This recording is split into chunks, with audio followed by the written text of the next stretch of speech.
Olá pessoal, boa noite a todo mundo. Todo mundo entrando. Mel Mark, boa noite. Pedro Barreto, meu amigo, um beijo pra você, saudade. Que bom ver você por aqui. Gi Marques, Felipe Tenório marcando presença como sempre. Lorenvan, vamos lá, tá muito. Vinícius Vilarinho, Alessandro Pinage, Cristiane Prota, Mauro, vamos lá todo mundo. Daniela, vocês são da onde, hein? Pedrão, também te amo, irmão. Saudade de você, apareça, meu amigo. Você tá sumido. Vamos lá, São Paulo, Minas. Grande som, Pearl Jam. Essa banda estourou quando eu era adolescente, tinha lá meus 14 anos, era metalheiro, adorava um heavy metal. Tenho esse CD deles, o Ten, que é muito bom, muito bom. Goiânia, vamos lá pessoal. Niterói. Vamos lá. Cadê eu? Cadê eu? Aqui, opa. Opa, vamos lá? Pessoal, sem mais delongas, Angra dos Reis, Dantas. Vamos lá. Vamos lá, pessoal. Sem mais delongas, vamos começar a trabalhar no nosso grupo de estudo virtual, nessa proximidade com o pessoal que está aí assistindo, que faz o meu curso online, que de alguma forma é meu aluno, meu leitor, que não tem a proximidade física, e isso não pode. Um abraço para Natal, Serginho, um abraço para Natal. Tadeu, isso não pode, Guga de Marília, São Paulo. Essa distância não pode inviabilizar, tirar dúvidas e uma interação maior que nós devemos ter. Então vamos lá. Penedo, lugar bom, friozinho de Penedo, né, Márcia? Vamos lá, gente. Pessoal, o tema de hoje, na verdade, são dois temas, que é lei penal no tempo e lei penal em branco. São dois temas que têm lá as suas complexidades. Lei penal no tempo é um tema, olha, Fátima, Portugal, nossa, morei em Portugal 1 ano para fazer meu mestrado, foi a melhor fase da minha vida de estudante. Maceió, são dois temas que são muito importantes. Lei penal no tempo é um tema de onde se tiram várias questões de prova. Muitas vezes você está numa prova, aí cai uma questão de LEP, Lei de Execução Penal. Só que você nunca abriu a LEP para estudar. Entretanto, a questão de LEP você vai resolver com a Lei Penal do Tempo. Percebeu? Súmulas novas. E aí, eu tenho aqui, Daniela, várias questões que me mandaram. Fazer aquele esquema, vou responder aqui 4 ou 5 questões do pessoal que faz o curso e depois o pessoal do Periscope pode perguntar à vontade dentro desse tema. Eu vi perguntas lá no Facebook, mas olha lá, pergunta só aqui, tá bem? Penedo, Alagoas. Muito bem. Primeira pergunta, muita atenção. Vamos agora parar com as mensagens. Se o óculos estiver refletindo a tela do computador, você fala que eu tiro o óculos, não é nenhum, tiro o óculos. Aumento a tela aqui do computador. Muita atenção, que a dúvida de um é a dúvida de outros. E a dúvida oportuniza o nosso debate. Primeira pergunta vem do Miguel. Miguel de Recife. O Miguel fala assim, começou com uma pergunta muito boa mesmo. Gabriel, o que é norma penal em branco ao quadrado? Nunca vi isso. Gabriel, eu sei que a norma penal em branco, a Blankenstrafe-Gesetz dos alemães, a origem dela, vi no seu curso online, no período imperial alemão, que havia leis nacionais, mas o território era dividido em províncias, e as leis nacionais, elas não atendiam a todas as necessidades de cada província. E aí permitiu-se que as leis nacionais pudessem ser complementadas por outras normas locais. Daí virá a noção de complemento da Lei Penal em Branco. E aí o Miguel, de Recife, pergunta, o que é norma penal em branco ao quadrado? Isso existe? Existe. Tem na Lei de Crimes Ambientais, o Samuca já disse. Vamos lá, lembrando aqui, Lei Penal em Branco, Bruno Pinheiro, grande mestre. O que é a lei penal em branco? A lei penal em branco é aquele tipo penal, daí muito mais correta a expressão, como preferia Metzger, tipo penal em branco, ok? Ele tem um preceito primário que traz a conduta proibida ou mandada com seus elementos normais, só que há uma lacuna. Você olhando para o preceito primário, você não consegue definir o que ele significa, não é? Destruir floresta de preservação permanente. Sabe o que é floresta? A gente sabe que floresta é conjunto de árvores. Mas o que é de preservação permanente? O artigo 269 do Código Penal dispõe: deixar o médico de notificar a autoridade pública doença cuja notificação seja compulsória, obrigatória. Gabriel, quais são as doenças que têm notificação compulsória? Aquelas que estão na portaria da Anvisa. Então são tipos penais que o seu preceito primário necessita de um complemento. A partir disso eu te pergunto, o que seria esse complemento ao quadrado? O complemento do complemento. Então vamos lá, aqui eu tenho o tipo penal em branco. Preceito primário lacunoso, eu tenho o seu complemento.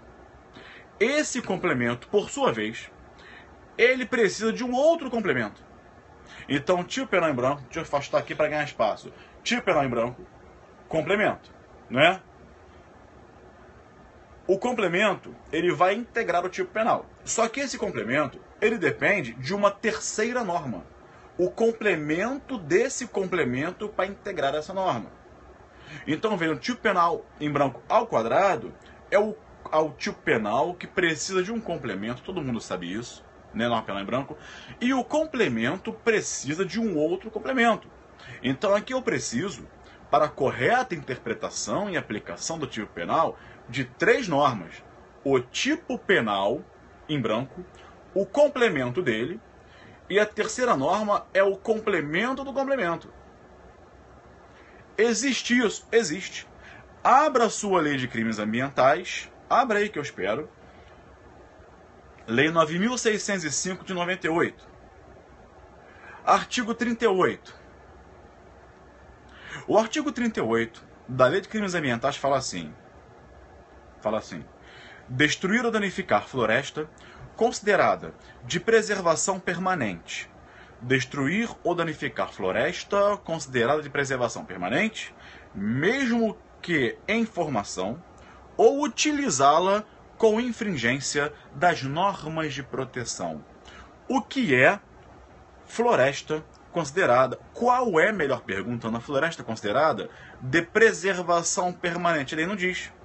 Quem vai dizer é o artigo 6º da Lei 12.651 de 2012. A Lei 12.651/2012 é o Código Florestal. Repito. Artigo 6º da Lei 12.000, obrigado Daniela, 651/2012. O artigo 6º, olha como ele complementa o 38 da Lei de Crimes Ambientais. Fala assim, artigo 6º. Consideram-se ainda de preservação permanente, está explicando o artigo 38, complementando, quando declaradas de interesse social por ato do chefe do Poder Executivo, as áreas cobertas com florestas ou outras formas de vegetação destinadas a uma ou mais das seguintes finalidades. Aí elenca as finalidades. Então, de novo, o artigo 38 da Lei de Crimes Ambientais trata lá do crime de destruir ou danificar floresta de preservação permanente. O artigo 6º da Lei 12.651/2012 é o complemento e vai dizer: consideram-se ainda de preservação permanente quando declaradas de interesse social por ato do chefe do Poder Executivo. Onde eu descubro isso? Lá no ato do chefe do Poder Executivo. Então, o ato do chefe do Poder Executivo é o complemento do complemento. Então, o tipo penal em branco, resumindo, é o artigo 38 da Lei de Crimes Ambientais. O seu complemento é o artigo 6º da Lei 12.651, 2012. E, por sua vez, o complemento dele é o ato do chefe do Poder executivo, tá bem? Isso é a Lei Penal em Branco ao quadrado. Entendeu? Agora, segunda pergunta do Humberto de Uberlândia, pergunta muito boa. Lá no curso, eu dou a controvérsia e trago uma posição recente do Rogério Greco, entre outros autores modernos, ao dizerem que a Lei Penal em Branco heterogênea, ela, boa noite, Fabi Maia. A Lei Penal em Branco heterogênea, ela violaria o princípio da legalidade penal. O princípio da legalidade está na Constituição, segundo o qual qualquer conteúdo de direito penal deve ter previsão em lei. Gabriel, que lei? Lei em sentido formal, aquela discutida, aprovada, promulgada, etc., pelo parlamento. Lei em sentido formal. Nenhuma previsão de direito penal pode estar contida em portaria, decreto, medida provisória, não é? A vedação expressa na Constituição, artigo 62, enfim. E aí, vejam, a Lei Penal em Branco heterogênea, ela tem o complemento onde? No ato infralegal. Nesse momento entra o professor Alexandre Flecha, o rei do processo civil brasileiro. Segue esse cara, porque esse cara é o cara do processo civil. Alexandre fala assim, opa, sou eu. Segue esse cara, vamos lá. Então, pergunta do Humberto. O tipo em branco heterogêneo, o complemento não está na lei. O homogêneo está. A Lei Penal em Branco homogênea, o complemento dela está numa lei. A heterogênea não. Gabriel, eu nunca entendi qual a diferença entre a Lei Penal em Branco homo e heterogênea. Meus amigos, não tem que decorar que a hétero é a lei de drogas. Entendam, a diferença está ligada à fonte de produção do direito penal.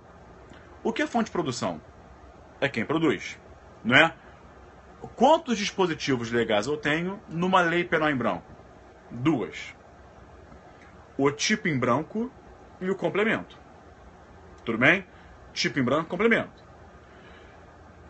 Se ela é homogênea, presta atenção, olha como o nome diz tudo. Se ela é homogênea, é porque existe uma homogeneidade de fontes de produção.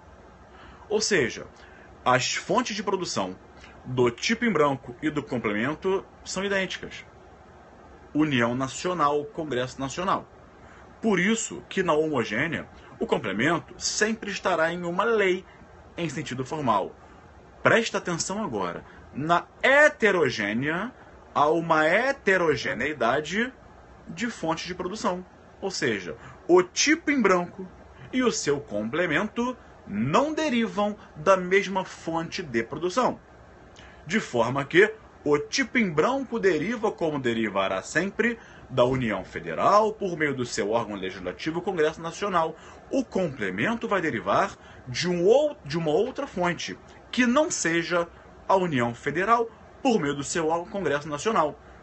No caso da lei de drogas, é do Poder Executivo, não é? Enfim, então vejam, por isso que há essa discussão. A lei de drogas é heterogênea? É o exemplo mais claro. Mas não é porque você decora que ela é heterogênea, e sim porque você vê que há uma heterogeneidade, uma diversidade de fontes de produção. Vejam, como na lei penal heterogênea, o complemento... Pô, Tomás, 100% são vocês, cara, que estão aqui a essa hora, em plena quarta-feira, para estudar comigo. Obrigado pelo carinho. Muito bem. E Ívia Souza, obrigado. Vocês que são inteligentes. Então vejam, vamos lá, vamos focar aqui. Então vejam, no tipo em branco heterogêneo, o complemento não está na lei. Eu também amo Minas. Tive aí mês retrasado dando aula, foi no Supremo Concurso. Vamos lá. No tipo em branco heterogêneo, o complemento não está numa lei. Está num ato infralegal. Ora, Gabriel, você acabou de falar, eu não, quem falou foi o Constituinte, que todo conteúdo de direito penal tem que ter previsão em uma lei ordinária, lei em sentido formal. E o complemento do tipo em branco heterogêneo não está na lei? Isso viola o princípio da legalidade? Essa é a questão toda. Os autores mais atuais, mais modernos, como um grande estudioso, beijo para Luana de Teresina, os autores mais modernos, mais estudiosos como o Rogério Greco, eles dizem que viola a legalidade. Por quê? Premissa maior, vamos ao silogismo, técnica do raciocínio lógico dedutivo. Premissa maior: todo conteúdo de direito penal tem que estar previsto em lei em sentido formal. Premissa menor: o tipo em branco heterogêneo, o seu conteúdo não está previsto em lei e está previsto no ato infralegal. Conclusão: o tipo em branco heterogêneo não se adequa ao princípio da legalidade. E aí ele seria inconstitucional. Aí que o Humberto pergunta: essa crítica se aplica à lei penal em branco homogênea? Respondam vocês. Não. Por que não, Humberto? Grande pergunta. Por que não homogênea? Na homogênea, vejam, o complemento está no ato legal. Por quê? Aí eu torno a falar-lhes que na homogênea há uma homogeneidade de fontes de produção entre o tipo em branco e o complemento. Então, a homogênea não oferece nenhuma dificuldade em termos de legalidade. Falou, Humberto? Vamos lá. Outra pergunta do Humberto, que guarda as perguntas para daqui a pouquinho, tá? São só 5 aqui. Vamos lá.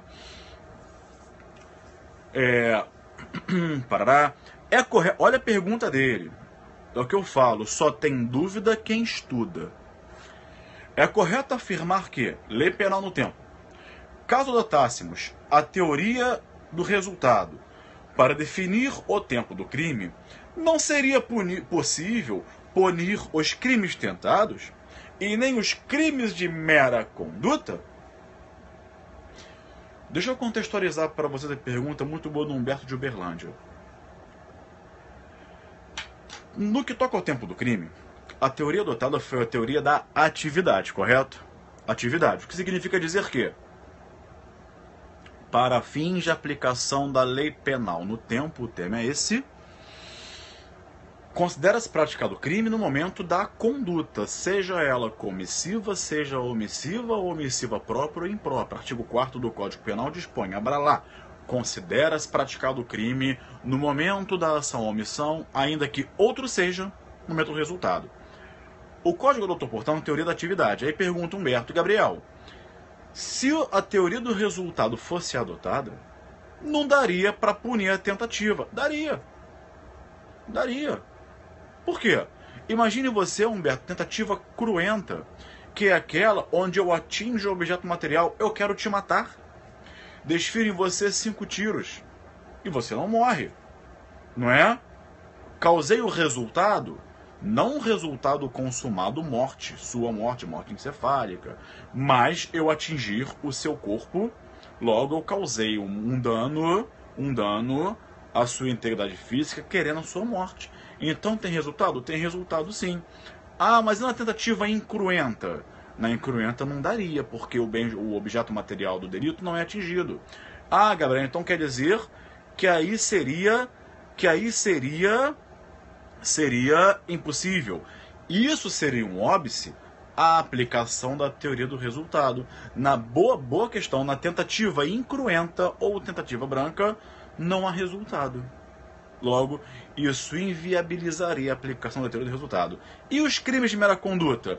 Também seria uma dificuldade, porque nos crimes de mera conduta, como o nome sugere, sempre digo a vocês, eles só têm uma conduta, né? Não há resultado. Então vejam que o Código Penal adotou a teoria da atividade, não só porque está no artigo 4º, mas também porque havia óbices seríssimos à adoção da teoria do resultado.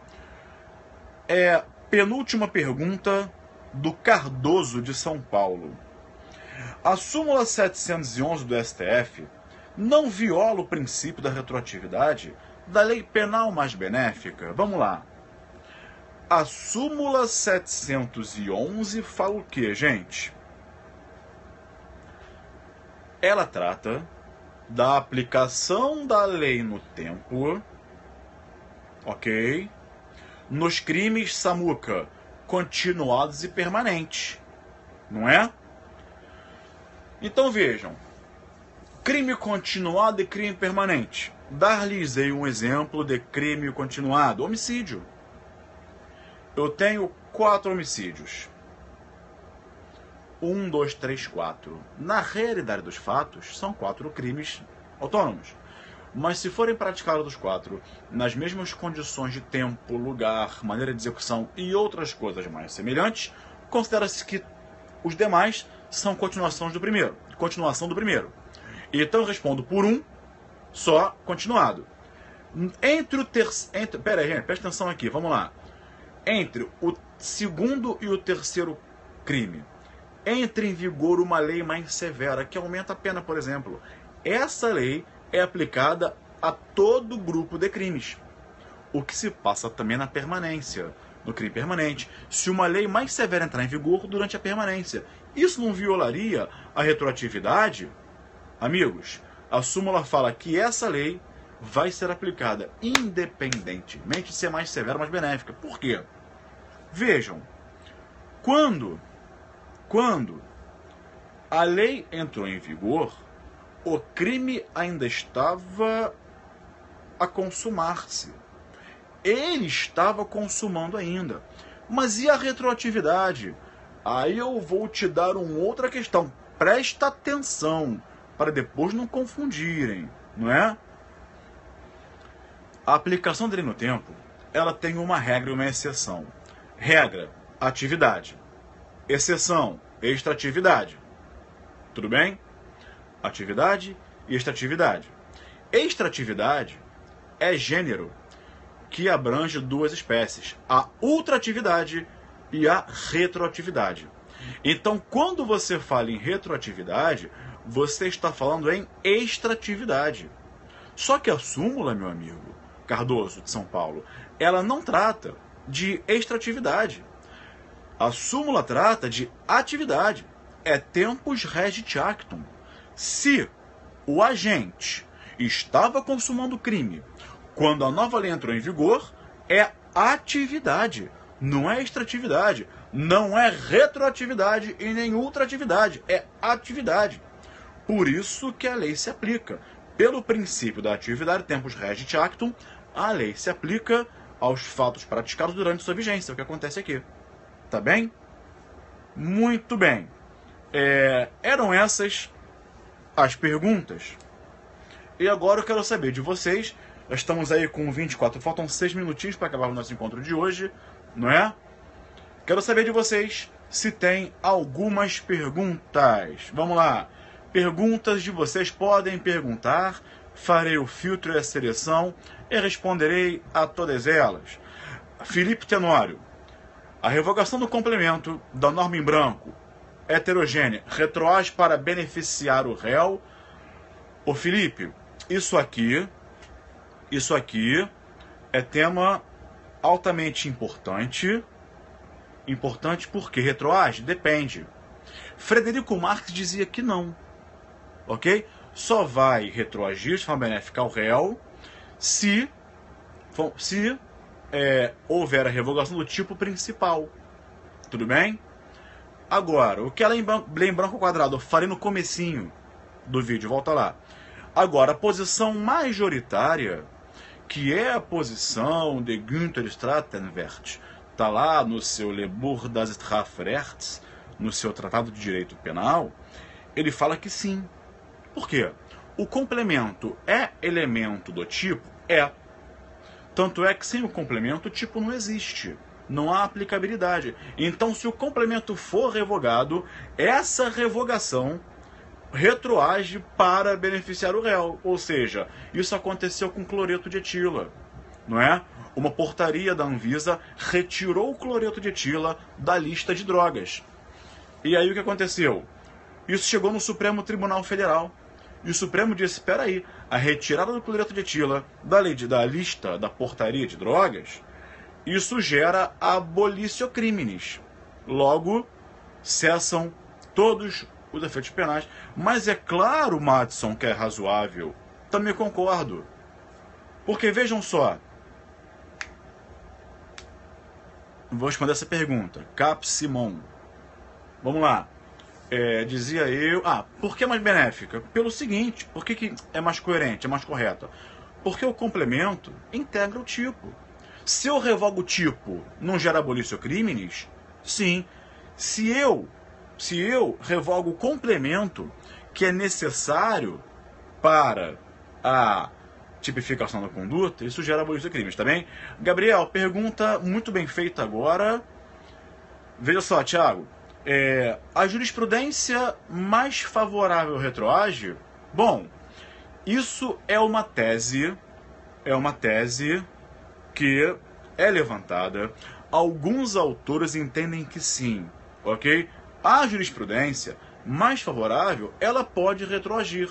É como se fosse uma lei mais benéfica. O entendimento jurisprudencial mais atual, mais recente, que favoreça a demais réus na mesma situação, ele pode retroagir.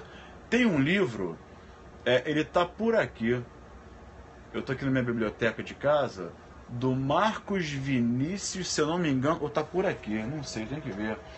Marcos Vinícius, eu peguei ele esses dias. Bom, o título ele fica por aqui, eu não sei.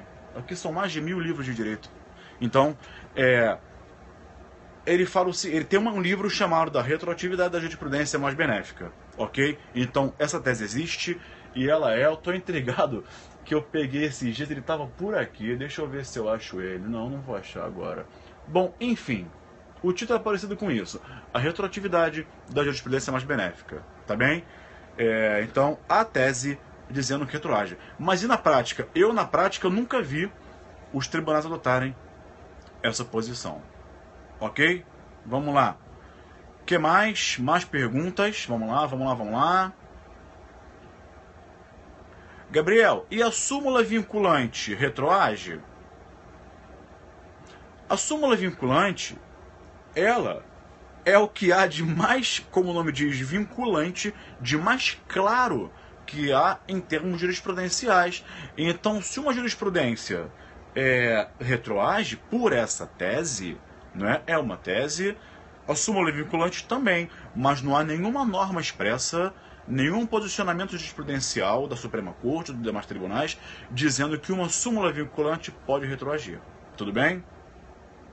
Mais perguntas? Vamos lá. Obrigado, Felipe. Gabriel, e o livro? O livro já amanhã, dia 8, sai da pré-venda, podem ficar à vontade, tá? E, olha lá, a lei penal benéfica retroage a fatos anteriores, sempre retroagem. A lei penal mais benéfica sempre retroagirá para abranger fatos anteriormente praticados, a sua entrada em vigor. Vamos lá, Leis Penais Especiais volume único, já está agora, pode comprar no site que você não vai se arrepender, está muito legal. Vamos lá, o projeto de lei, pergunta do Nides Vilarinho, o projeto de lei penal mais benéfica, ele retroage? Há uma controvérsia também, e isso eu explico lá no curso online, né? Se uma lei projeto não, Vinícius, projeto não porque não tem vigência, é um projeto de lei que tramita agora. Talvez você queira perguntar o seguinte, uma lei penal em vacatio legis retroage? Ou seja, a lei penal em vacatio, ela tem vigência? Tem. Ela só não tem o quê? Só não tem ainda eficácia. Pode retroagir? Aí que tá. Embora não tenha eficácia, alguns autores dizem ela pode retroagir desde já. Porque se ela é mais benéfica, eu não preciso esperar ela entrar em vigor para aplicá-la. Aplico desde logo. Tudo bem? Mas se ela for revogada, volta ao status quo ante. Mas uma segunda posição fala, peraí, lei sem eficácia não pode ser aplicada. Então, se a lei está em vacatio legis, eu não posso aplicá-la, eu aplico a lei antiga até que a nova adquira eficácia. Tudo bem, meus amigos? Bom, foi um prazer estar aqui com vocês, não é? Muito obrigado pela presença. Eu trago-lhes uma novidade. Prestem atenção. Vou fazer um negócio muito bacana no Periscope para o pessoal que vai fazer o concurso de delegado de polícia de Pernambuco. São 100 vagas, tudo bem? Vou fazer aqui, Habib's é lanchonete, por favor não confunda, não é?